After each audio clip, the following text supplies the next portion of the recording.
Piracy যখন হয় শুধু যে বরবাদ হচ্ছে তা কিন্তু না, এর আগে এর চাইতে বড় বড় সিনেমা পাইরেসি হয়েছে।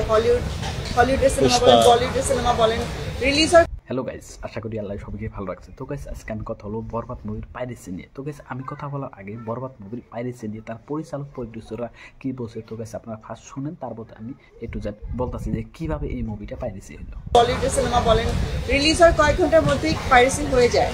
আমাদের এটা মানে মাথায় রাখতেই হবে, যখন কোনো একটা ভালো কিছু আসবে এটা পাইরেসি কোথাও না কোথাও থেকে হবে, এটা আটকানো খুবই কষ্ট। তারপর আমরা যথেষ্ট চেষ্টা করেছি। এটা হওয়াতে যেটা হয় যে আমাদের একটা মানে অডিয়েন্সে থাকে পাইরেটেড জিনিস দেখার, তারা কখনোই সিনেমা হলে যেয়ে দেখবে না। আর এই সিনেমাটা আপনি যতই বলেন না কেন পাইরেসি হয়েছে, এটা মোবাইল ফোনে দেখবে বা কম্পিউটারে দেখবে, যেহেতু কম্পিউটার বা মোবাইল ফোনে দেখার মতো সিনেমা না, এটা বড় পর্দার সিনেমা। তো আমার মনে হয় যে কারণে এটা করানো হয়েছে, এটা আসলে কারণটা সফল হয়নি। কারণ এখন যারা আছে, তো গাইস আমরা 2 দিন ধরে সোশ্যাল মিডিয়ার মধ্যে, তারপর আপনার ইউটিউবে, তারপর আপনার টেলিকমে দেখতেছি যে বরবাদ মুভিটা কি হয়েছে, পাইরেসি হয়ে গেছে। মানে ফুল এইচডি কোয়ালিটিতে ভিডিও আপনারা আর কি ভাইরাল করে দিচ্ছে।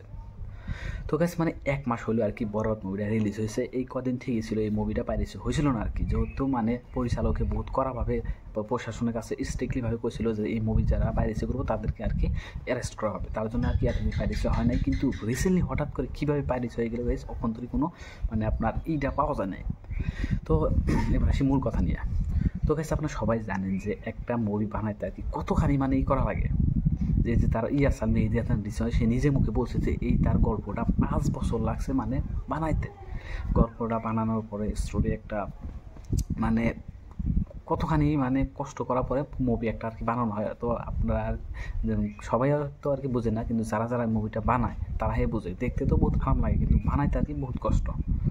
তো এত কষ্ট করার পরে মুভিটা আর কি বানাইছে। বানানোর পরে 1 মাসে আর কি বহুত মানে বহুত 100 কোটির কাছাকাছি গেছে আর কি, মানে 100 করোড়ের কাছাকাছি গেছে এই বড় মুভিটা। তার ইনকাম মানে বাংলাদেশের ইতিহাসের সব থেকে বেস্ট মানে মুভি হলো আপনার এই বরবাদ হিসাবে আর কি পরিচালিত হয়েছে।